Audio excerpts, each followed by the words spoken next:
Welcome to TPM Vid's Disney Beat, where we talk about all things Disney. If you're new to the channel and like what you see, hit that subscribe button and click the bell icon to be notified when we upload a new video. You can also find us on all your favorite social media platforms. This year's D23 Expo in Anaheim was jam-packed with many exciting announcements for the Disney theme parks. A lot was revealed for Disneyland in California, Walt Disney World in Florida, and Disneyland Paris. So let's not waste any time and count down 10 ride and attraction announcements from D23.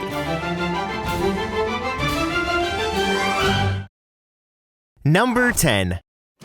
Frontierland's Piston Peak is beginning to take shape at Magic Kingdom, and D23 gave us our biggest look yet at the expansion. On the expo floor, Imagineering displayed a huge-scale model of Piston Peak National Park, finally giving us this three-dimensional look at how everything will come together. This was also our first real look and confirmation of the second Cars attraction, and during the Horizons presentation, Disney finally revealed the names of both rides. The main headliner attraction will be called Cars Ridge Run Rally. This is where guests enter a competition to find the wildest racer in the wilderness, with every vehicle competing to set the fastest lap.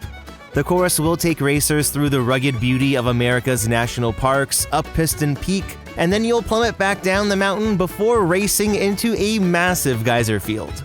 New concept art shown at D23 gave us our first look at several of these environments, including racers blasting through the snow at the top of the mountain and weaving between those erupting geysers further down the course. Now, unlike Radiator Springs racers, this is a brand new ride system. The vehicles won't just simulate driving an off-road course, but the actual tires and suspension will physically react to the terrain beneath them. This is going to allow us to feel all those bumps of the course and even the sensation of sliding on ice. Cars Ridge Run Rally might not be the fastest ride, but it definitely will have moments of thrill, and it looks like it's going to be a lot of fun. Now, Piston Peak's second attraction will be called Misfritter's Daredevil Spin-Along. Inspired by the Diva of Demolition from Cars 3, a school bus-sized animatronic of Miss Fritter will host riders for the Derby. This appears to be a slightly larger version of the Cars Flat Ride in Disneyland Paris, which utilizes Zamperla's Demolition Derby ride system. It'll be a great option for younger ones who may not be able to ride Ridge Run Rally. I know we did lose the Rivers of America, but I'm a big fan of this national park feel that's being brought into Frontierland. Seeing the model now, it really does evoke a lot of those same feelings as Grizzly Peak in DCA, with its streams, waterfalls, and all the rock work. Everything about Piston Peak looks like it'll be a hit, and it's going to be really fun watching these attractions take shape over the next couple years. Number 9. One of the biggest surprises of the night had nothing to do with a brand new attraction. We're bringing the Yeti back to life inside. That's right, after nearly 20 years, the Yeti on Expedition Everest will be fixed, so get ready to say goodbye to the infamous Disco Yeti. I have an entire video discussing what actually happened to the animatronic, but essentially problems with the figure forced Disney to put it into B mode, and until now, they didn't want to spend the money to fix it. No timelines were mentioned, but it was confirmed a new animatronic is not being built, and the current Yeti figure is just going to be fixed, and it will remain in the exact same spot. Then moving over to Tropical Americas. As construction progresses, Disney shared a ton of new details for the land, which includes the names of all 3 attractions. Here at what used to be Dinosaur, the Maya Temple is taking shape on the exterior for what will be known as Indiana Jones and the Myth of the Jade Serpent. Set in 1950, this will be a completely original Indiana Jones story, which begins with Indy exploring an ancient Maya temple located near a cenote. According to the local legend, there's a passage inside that leads directly into the Maya underworld. When we meet up with Indy, we're accidentally sucked through a portal into that underworld as we encounter bats, enormous scorpions, fire, and plenty of snakes. This includes the mysterious creature known as a Tsukin, which will be a massive audio animatronic figure. We're gonna come face to face with it during a final confrontation, which sounds like it's taking the spot of the final Carnotaurus. And while we're on the topic of audio animatronics, For the first time ever, Harrison Ford will actually be the model for the Indiana Jones animatronic. So that's pretty cool. Former Imagineer and Disney legend Joe Rohde has gone on record to praise this new Indiana Jones ride, and everything about it does look very, very promising. Then the land's carousel, which is quickly taking shape, will be called El Carousel de los Animalitos. The story here is that a local woodcarver has carved figures based on animals from Disney and Pixar films. Some models of the figures were on display at the expo, but the 22 hand-carved characters will include Simba, Pua, Squirt, Eeyore, and Kevin. Then finally, we cannot forget the Encanto attraction, which will be called Antonio's Fiesta de Encanto. As you enter the Madrigal Casita, you're invited to join the celebration on the day Antonio receives his magical gift of talking to animals. You're then going to board ride vehicles designed to look like different pieces of furniture that the casita has magically assembled together. This new piece of concept art appears to be the beginning of the ride, where we make our way upstairs into the different rooms of the casita, and it looks absolutely stunning. Plus, Imagineers are going to be adding more parts of the house that weren't seen in the film. On the expo floor, they had a model of one of the scenes from the ride, including a couple of the animal animatronics. Then once you make your way into Antonio's room for the finale, it's been transformed into a massive rainforest filled with tons of animals. Disney says there will be more than 50 different animals represented throughout the attraction, and they've been working with animal experts to make sure the species featured in the ride are accurate to Colombia.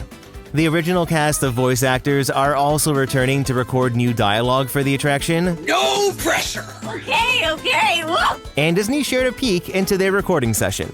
These guests need you to take them to the party. The party! I'll see you at the party! It gives you a better idea of what we can expect on the ride. But today is not about me. That was weird, but moving on. Does anybody know whose donkey this is in the bathroom? On it! On behalf of the family Madrigal, we hope you had a great time. Adios, familia! Bye! It's also worth noting that Antonio's Fiesta de Encanto will not have a height requirement, so the entire family will be able to enjoy this ride. Honestly, Animal Kingdom needs more rides with no height requirement, so this is very, very good news. It's so exciting to see Tropical Americas take shape, and the land is still slated to open in 2027. Number 8. It's time for a Great Big Beautiful Tomorrow because D23 shared a lot more info about the updates underway for Walt Disney's Carousel of Progress. It was announced that the attraction will reopen at Magic Kingdom in late spring of 2027 with Bryan Cranston as the new voice for John, and Disney legend Jamie Lee Curtis will lend her voice to Sarah, the mother. I could not think of better casting for these two roles, especially Bryan Cranston. He has that perfect pitch and timbre to his voice that follows in the footsteps of Rex Allen and Gene Shepard. The Carousel of Progress came into my life when I was 8 at the New York World's Fair. And the Carousel of Progress, we thought this was amazing that we're actually seeing this. During the presentation, Disney also gave us our first look at the new Act 2 scene, which takes us into Halloween night in 1985. For the first time, Sarah will actually take center stage, showing off all the new appliances and technology that are making life around the house just that much easier. Meanwhile, John is out on the porch handing candy to trick-or-treaters, and of course, old Uncle Orville is still taking his bath. On the expo floor, we also got a look at the model for Act 1, which takes us to the 1969 moon landing, as well as John's outfit in the scene. On the other side of the display, they had Sarah's Act 4 costume as well as the model for the scene, which will take us into a completely new version of the future. It really feels like the Imagineers leading the project truly care about the legacy of Carousel of Progress. They're ensuring this new version of the attraction stays true to Walt's original vision, and I cannot wait to hear There's a Great Big Beautiful Tomorrow again next spring. Number 7. An exciting piece of Disneyland Paris news announced at D23 was that Space Mountain would be reverting back to the original Jules Verne version of the attraction called Space Mountain de la Terre à la Lune. At the end of 2027, Star Wars Hyperspace Mountain will close to make way for the transformation, which actually won't be an exact recreation of the 1995 version. Imagineers are developing new effects and refreshed sets while bringing back the original score as well as restoring the canon effect on the launch. I've never had the chance to experience this version of Space Mountain, so I cannot wait to head back to Disneyland Paris when it opens. Then a new daytime parade will debut in 2028 that will honor timeless Disney magic and the power of dreams. This is the only piece of concept art that was shared, but the parade will be led by Mickey and Friends with new floats featuring characters from Aladdin, Princess and the Frog, Tangled, Coco, and more. Then next door at Disney Adventure World, we got another peek into the massive Lion King attraction that's currently under construction. The ride will retell Simba's entire journey from cub to king through classic songs, animatronics, and 3 drops including a 52-foot plunge from Pride Rock. New concept art revealed at D23 presents a much darker encounter between Scar and Simba, which will bring some much-needed conflict to the story. It's really refreshing to see Disney incorporating these darker moments again in their rides. Now, while it might look like a traditional log flume, the ride system works a little differently than what we're used to. The water itself won't propel the boats forward, and instead, each vehicle will use a dedicated propulsion system that precisely controls the boat's movement through the flume. This will ensure everything is timed precisely, and it even appears there might be moments where the boat completely stops to watch a scene play out. Adding a log flume to the lineup of rides in Paris was a fantastic choice, and there is no doubt that it'll be a very popular attraction. Number 6. There was no shortage of Epcot announcements, and it begins with Spaceship Earth. It was announced again that the ride will finally be updated with new magic coming to every single scene. Disney says this new version of Spaceship Earth will remain classically Epcot as a journey through time. It's going to celebrate the progress made through human connection, whereas the current version of the ride focuses on human communication. There wasn't much else shared about the project, but I can only imagine this means updated and/or new animatronics, sets, and maybe even a replacement of the ride system. No timelines were discussed, but if I had to guess, I would say we could see the attraction close in late 2027. Then there was another Epcot project announced that was met with thunderous applause.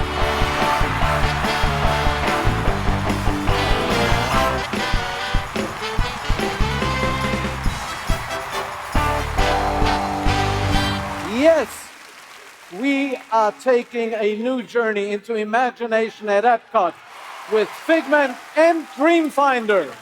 That's right, Journey into Imagination with Figment will be completely reimagined to bring the Dreamfinder back into the ride. Now, this isn't Disney just adding the Dreamfinder to the current Journey into Imagination. The pavilion will receive a brand new ride, and boy is it needed since it's been in rough shape for quite some time now. They are still early in the creative process, so no exact details were shared, but my wish would be to bring ImageWorks back upstairs and utilize the entire bottom floor again for the ride. The new leadership at the company really seems to be listening to what us fans want, so I really hope we get the return of that turntable scene with the Dreammobile. With using modern tech mixed with physical sets and animatronics, the new Journey into Imagination could be something really special. Even though we know so little, I am so excited for the new ride. Now, I do think Spaceship Earth's reimagining will happen first since it sounds more like an update versus Figment where everything will be brand new. We're just gonna have to wait and see how this all plays out. Number 5. At the last D23 Expo in 2024, we learned about a new Coco boat ride coming to Disney California Adventure. Now that construction on the attraction is underway, this year's D23 revealed a much clearer picture of what to expect. So, this new Coco ride will take place 1 year after the events of the original movie. As you enter the queue in Pixar Pier, you'll step foot into the Casa Museo dedicated to the music of Hector Rivera, which is Miguel's great-great-grandfather. Now, this ride will also have no height requirement, so the entire family will be able to join Miguel on a journey through his memories of the land of the dead. To bring this story to life, the attraction will utilize the latest advancement in audio animatronic technology, and it seems like Disney has already begun testing this technology. Recently, Imagineers added a projection-mapped animatronic skeleton to Pirates of the Caribbean, and I could see this working very well to bring the characters from the Land of the Dead to life. Since Coco 2 was announced to be coming to theaters in 2029, it should be noted that the ride will include connections to both the original film and the sequel. No details regarding an opening timeline were shared, but if I had to guess, I could see it being a 2029 opening to coincide with the release of Coco 2. Number 4. The Avengers Campus expansion was another topic of discussion, and Disney confirmed that both Avengers Infinity Defense and Stark Flight Lab will open in 2028. The model of the expansion was displayed on the expo floor, and together, the two attractions will nearly double the size of Avengers Campus. We already know quite a bit about these attractions, but D23 gave us a peek at even more. So for Avengers Infinity Defense, the new recruits will receive a pre-mission briefing from Ms. Marvel. King Thanos has gotten his hands on technology that allows him to travel between the multiverse, and our mission is to reassemble the Avengers and stop him. We already know the ride will use the same ride system as Peter Pan's Neverland Adventure in Tokyo, which will combine massive physical sets with digital media. And it appears there might be some animatronics as well. As you jump between portals, the ride will send guests between different locations including Wakanda, Asgard, and New York City. This behind-the-scenes footage gives you an even better idea of the entire experience. Let's go. Bring the fight to Thanos! They are not ready for Thanos. Thanos isn't ready for them. Open a portal to Cap. What took us so long? No! Shuri, get him out. No teammate left behind. I gotta say, the ride looks pretty epic. Then next door, Stark Flight Lab is also beginning to take shape. Here, guests will train to fly like an Avenger aboard these two-person gyrokinetic pods, and our flight instructors will be Robert Downey Jr. as Iron Man, Anthony Mackie as Captain America, and Brie Larson as Captain Marvel. These gigantic robotic arms will whip and maneuver the pods through simulated flight patterns, and I gotta say, it looks pretty intense. It's a great example of how supplementary thrill rides don't need to be typical off-the-shelf spinning rides. Plus, it'll definitely add some much-needed kinetic energy into Avengers Campus. Number 3. Just next door at Disneyland, we learned that Magic Happens will return in 2027 along with a refreshed version of Remember Dreams Come True. But the major announcement for the park involved Tomorrowland. Soon, we will begin reimagining Tomorrowland with optimism you all have been longing for. New attractions, more open spaces, new places for you to dream about the future. That's right, Disneyland's Tomorrowland will finally be getting its long-awaited reimagining. It's no secret the land has been feeling a bit tired and disconnected, and Disney says they're striving to preserve the parts guests actually enjoy while going back to Walt's original idea for Tomorrowland. According to Imagineers, the project is still very early in development, but I would love to see the return of the People Mover along with a worthy replacement for the old Carousel Theater building. Now, although very little information was shared, we do know that the project is being fast-tracked. In an LA Times article, Disneyland President Jill Listorino said the Tomorrowland transformation will come after Avengers Campus and Coco are completed, but before the upcoming Avatar project at Disney California Adventure. Because of this priority shift, this means work on Avatar won't begin until at least the early 2030s, plus it couldn't really start anyway until the new Eastern Gateway project is completed. Although we are still several years away from breaking ground on changes to Tomorrowland, I cannot wait to see what Imagineers have in store for this new version of Yesterday's Tomorrow today. Number 2. Over at Disney's Hollywood Studios, construction is also underway on Monstropolis, and the most surprising bit of news shared at D23 was that Phase 1 of the land will officially open in 2027. This means they're going to be opening the land while they continue construction on the Door Coaster. So as a little recap, Monstropolis at Hollywood Studios picks up after the events of Monsters, Inc., when Mike and Sully discovered that laughter was actually far more powerful than screams. This discovery has completely changed the city, and for the first time, they're opening up the doors and inviting us in for Human Day. One of the additions opening in Phase 1 will be the Glob Theater, which will be home to a new show called Welcome to Monstropolis. Here, Mike and Sully will host the show as the monsters attempt to introduce their first human visitors to life in the city. The show will feature new audio animatronic figures, including a one-monster band, physical effects, as well as a new original song called Welcome to Monstropolis, written by Randy Newman. The interior of the former Muppet Vision 3D theater has been completely gutted to the studs, so Imagineers are getting the chance to create a brand new experience from the ground up. And then across town, we're finally getting a real-life version of Harryhausen's restaurant, which will feature an animatronic of the sushi chef.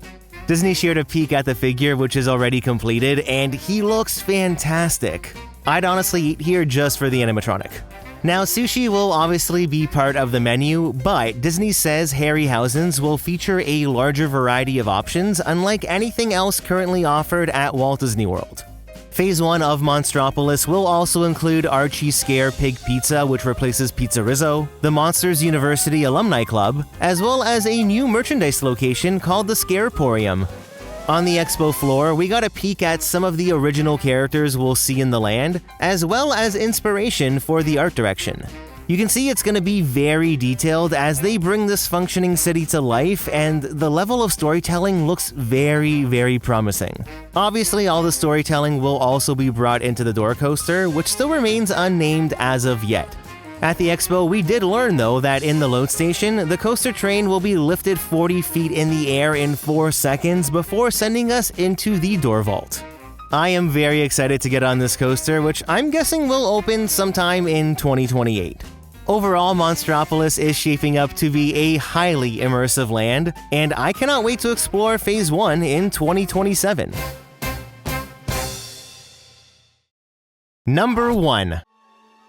One of the most anticipated projects coming to Walt Disney World would have to be Villains Land at Magic Kingdom. And the best news is that that's the official name. It's such a smart choice since it matches the naming of the rest of the lands at Magic Kingdom, and honestly, everyone would just end up calling it Villains Land anyway. It's simple and to the point, no notes. Now, Villains Land is where we'll find all those Disney villains we just love to hate, but to get to them, we first need to enter the Dark Forest. These spooky-looking trees borrow a lot of inspiration from classic Disney films like Snow White. Now, here in the forest is where we're going to discover a broken wishing well. As the story goes, someone made an evil wish that broke the well open to release its poison magic into the forest. It began attracting Disney villains from many different stories, with each one trying to claim the remainder of the wishing well's magic for themselves. Villains like Dr. Facilier, Cruella de Vil, and the Evil Queen have used these magic powers to reshape the land, conjuring their perfect lairs throughout the forest. Imagineers are describing Villains Land on the same scale as Galaxy's Edge, and at the center of all of this are 2 new major attractions. The first will be a thrilling roller coaster themed to Maleficent, which was exactly what was depicted in that original piece of concept art. Here you'll encounter Maleficent herself as you race through the Enchanted Briar around her mountaintop fortress.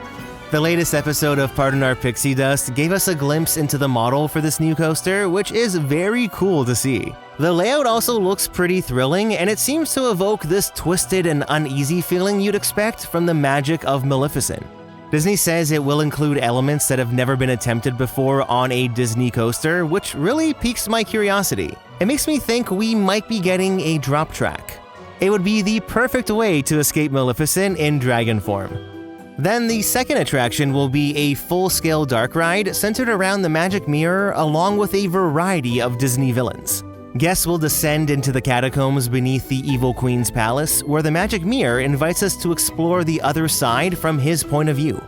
Once we're inside the Mystic Realm, the Magic Mirror will then conjure up the Disney villains, allowing characters from completely different films to exist together.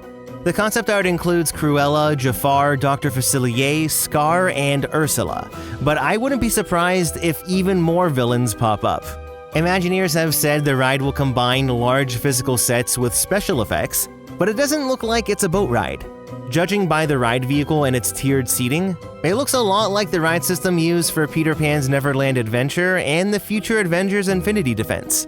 This will be a new ride system for Walt Disney World, and if we trust what we see, it doesn't appear to be a 3D attraction either. I really hope they lean more towards using physical sets and animatronics to tell the story, although I am expecting there to be at least some digital media. There have been no timelines shared, but Villains Land is truly shaping up to be one of the most ambitious additions Magic Kingdom has ever seen. So, what project announced at D23 are you excited for the most? I'd love to know. Leave a comment down below to start a conversation, and don't forget to hit that like button if you enjoyed the video.